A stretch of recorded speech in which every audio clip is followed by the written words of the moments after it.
Back here, Southern California federal investigators raiding the home of an Orange County supervisor, his daughter, and the president of a local nonprofit.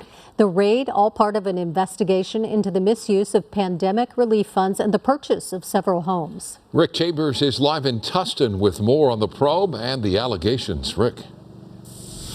Yeah, Micah, this is just one of the homes targeted today by investigators. There were others, though, in Gardena and Santa Ana and Fountain Valley, where the feds were collecting evidence.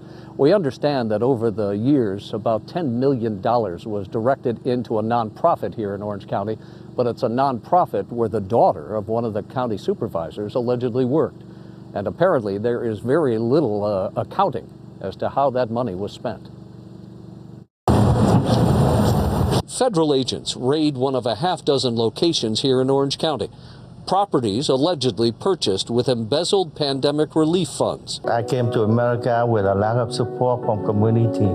Peter Pham is president of the Viet America Society, a nonprofit contracted with the county to feed the elderly.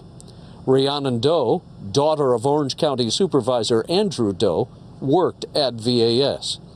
Over the years, millions of dollars were sent to VAS by the Board of Supervisors to help the needy.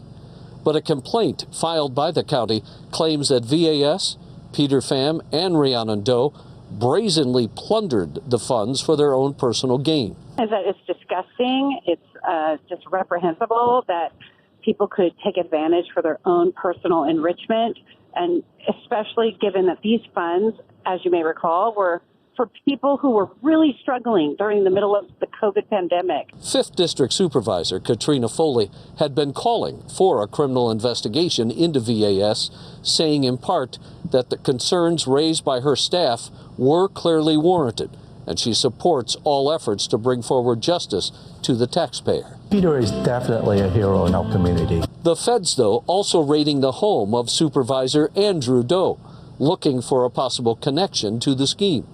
He is not, however, named in the complaint. Authorities say the defendants also converted large sums of COVID funds into cash for their own use. But an attorney for the defendants is denying those allegations and calls the lawsuit a disgrace.